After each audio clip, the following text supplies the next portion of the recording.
जय श्री राम मेरे प्यारे साथियों। आज के 30 जनवरी की इस करेंट अफेयर की क्लास में मैं आप सभी का बहुत बहुत स्वागत करता हूं और आशा करता हूं आप लोग स्वस्थ होंगे।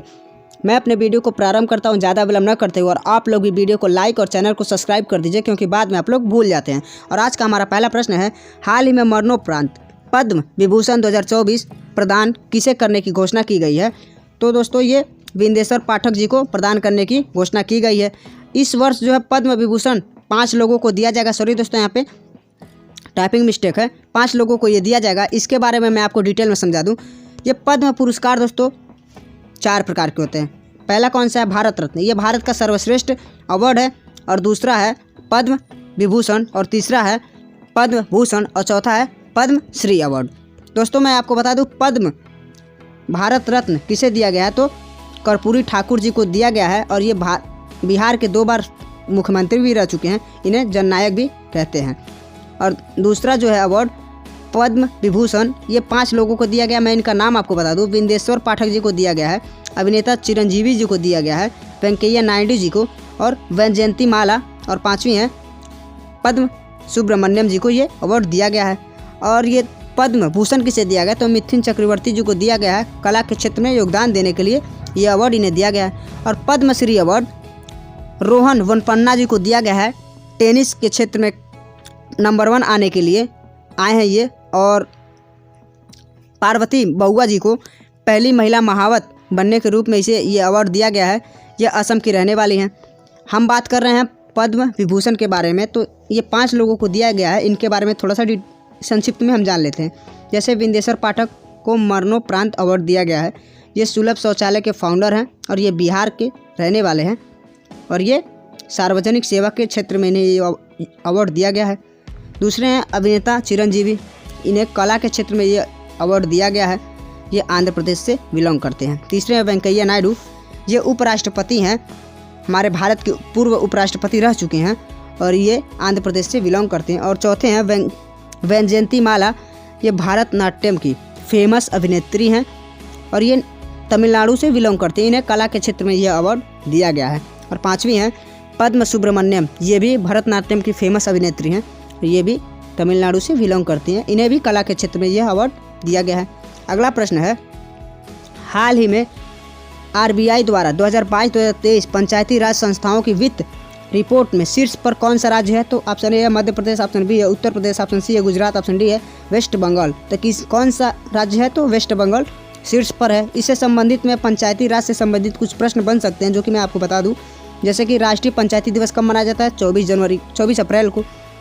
दूसरा है, भारत में स्थानीय शासन का जनक किसे कहा जाता है? तो लॉर्ड रिपन को।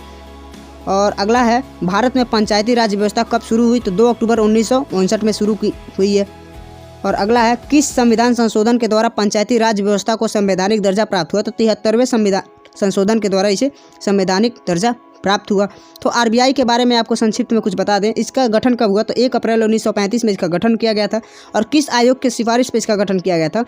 तो यंग हिल्टन आयोग के सिफारिश पर इसका गठन किया गया था। और वर्तमान में इसके गवर्नर कौन है? तो शक्तिकांत दास 25 नंबर 5 के ये गवर्नर हैं आरबीआई के। और फर्स्ट ब्रिटिश गवर्नर कौन थे? तो सर ओस्बॉर्न स्मिथ।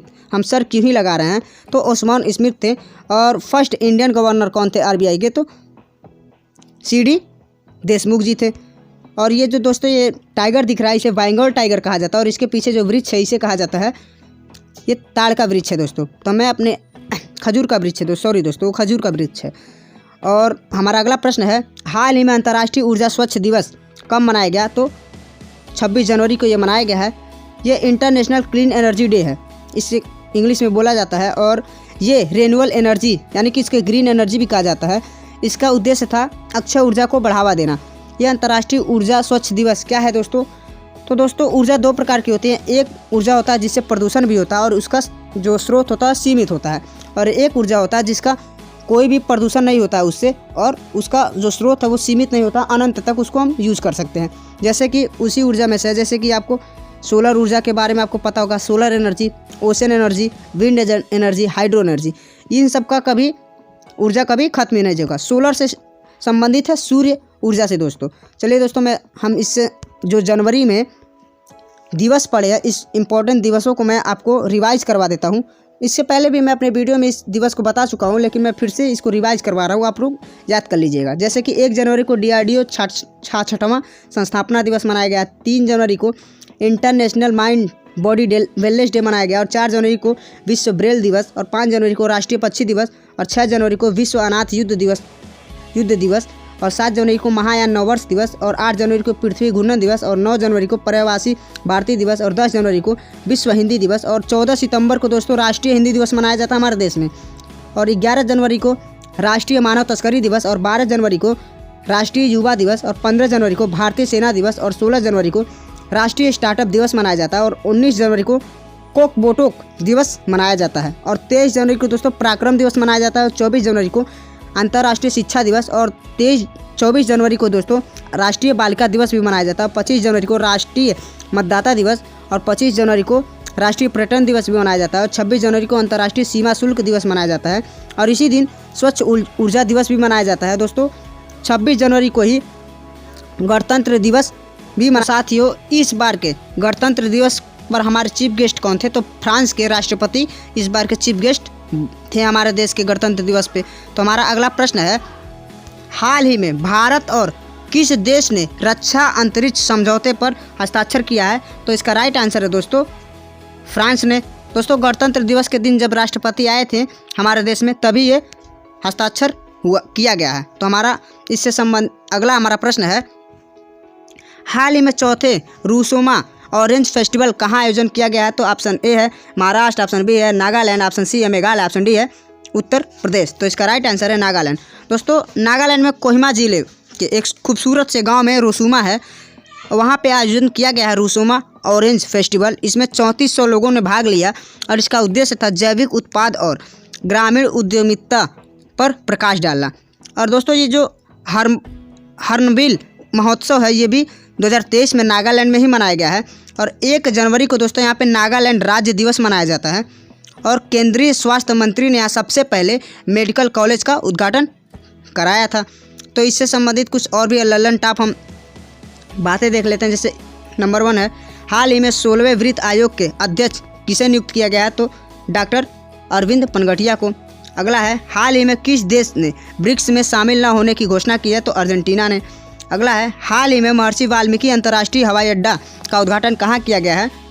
तो हमारे प्रभु श्री राम जी के नगरी अयोध्या में इसका उद्घाटन किया गया है। हमारा अगला प्रश्न है, हाल ही में एयरबस H125 नागरिक हेलीकॉप्टर निर्माण के लिए किस के साथ समझौता किया गया है? तो टाटा ग्रुप के साथ ये समझौता किया गया है। जैसे कि टाटा ग्रुप और एयरबस मिलकर नागरिक हेलीकॉप्टर H125 का उद्घाटन करेगी। यह भारत में बनाया जाएगा, उत्पादन करेगी, यह भारत में ही बनाया जाएगा। कहाँ पे? तो गुजरात के वडोदरा में यह बनाया जाएगा इसका। और H125 हेलीकॉप्टर क्या है? तो यह एक सिंगल इंजन हेलीकॉप्टर है, और यह भारत में पहली बार प्राइवेट हेलीकॉप्टर असेंबली होगी, और यह हेलीकॉप्टर किसी भी मौसम में उड़ान भर सकती है। तो लल्लन टॉप कुछ और भी बातें हम देख लें। जैसे कि हैनले पासपोर्ट इंडेक्स 2024 में भारत को कौन सा स्थान मिला? तो 80वां स्थान मिला। और भारत नौसेना का बहुराष्ट्रीय अभ्यास मिलन 2024 कहाँ आयोजन किया गया था? तो विशाखापट्टनम विजाग में, इसे विजाग भी कहा जाता है। हाल ही में ग्रेवियल अटल किस देश के सबसे युवा और समलैंगिक प्रधानमंत्री बने? तो फ्रांस के। और यहाँ के जो राष्ट्रपति हैं उनका नाम क्या है दोस्तों? तो इमैनुएल मैक्रोन उनका नाम है। हमारा अगला प्रश्न है, हाल ही में डेटा गोपनीय दिवस कब मनाया गया है? इस प्रश्न का आंसर आपको कमेंट बॉक्स में कमेंट करना है। इसका ऑप्शन है 19 जनवरी, ऑप्शन बी है 28 जनवरी, ऑप्शन सी है 27 जनवरी, ऑप्शन डी है 26 जनवरी। इसको आपको कमेंट बॉक्स में कमेंट करना है।